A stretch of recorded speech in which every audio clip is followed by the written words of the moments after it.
black shirt and I'm wearing dark blue jeans and I am holding a bassoon. The bassoon is a long brown tubular instrument. It has um, the silver metal bocal that attaches to the brown tube that goes down. It goes down kind of in a loop around the bottom and then out the top. And the top of the bassoon kind of looks like a stovepipe. And so the bassoon was invented in the 16th century in Italy, and people still play it today. I play what's called a German bassoon. There are also French bassoons, but people don't play French bassoons in the United States, so that's not something we're going to worry about. So the bassoon can play very low notes. If you are sensitive to loud sound, now is the time to cover your ears in 3, 2, 1. The bassoon can also play high notes. If you are sensitive to a high note, now is the time to cover your ears in 3, 2, 1. So the bassoon has a big range, and the bassoon often plays as accompaniment to higher instruments in the orchestra or in the band. If I was going to describe the sound of the bassoon to a person that couldn't necessarily tolerate hearing the sound of the bassoon, I would describe it as low and full and rich, kind of like a piece of chocolate. If I was going to describe what the bassoon sounds like to a person that doesn't hear, the only frame of reference that I have is wearing earplugs while I play the bassoon. And when you are playing the bassoon with earplugs, you can feel the vibrations in your skull because your skull and your facial bones conduct the vibrations of the bassoon. And so for low notes, the vibration is a lot slower than the vibration for the high notes.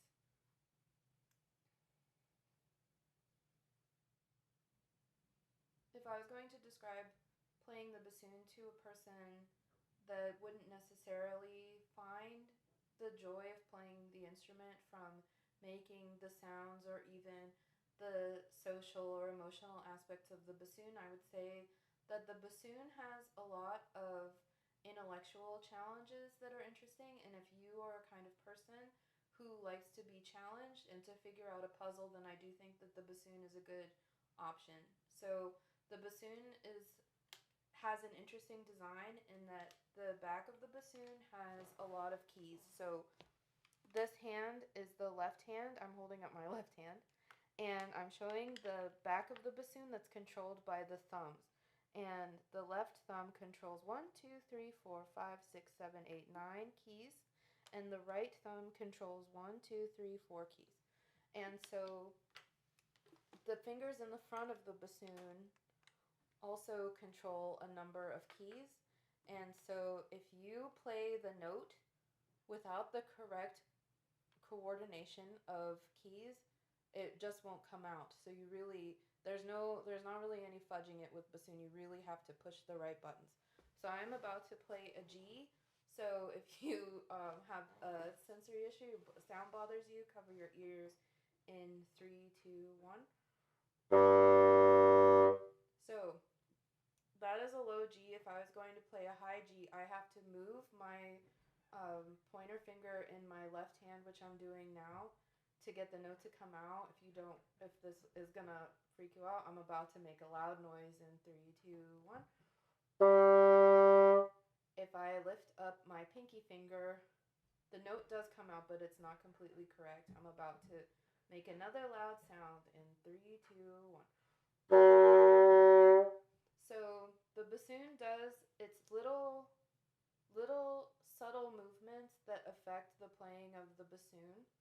And so it is an interesting challenge, and trying to push all the right buttons at the right time can be very satisfying. It's like a cool accomplishment for bassoon playing. There are other issues with the bassoon.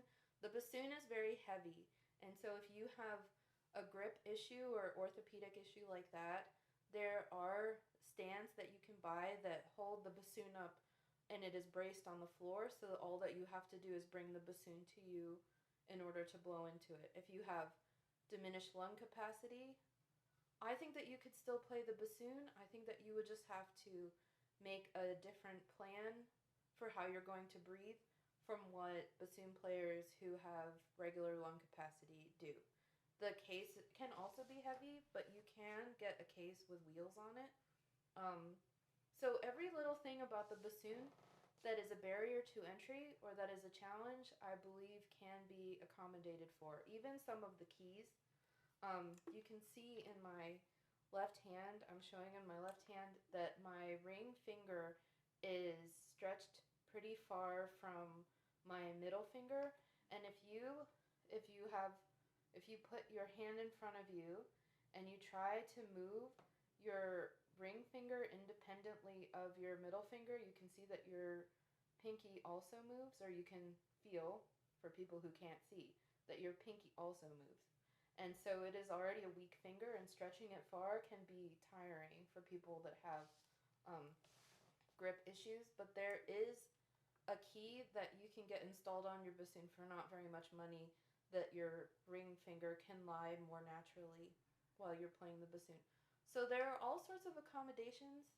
I think that it will just take people trying to find those accommodations for musicians.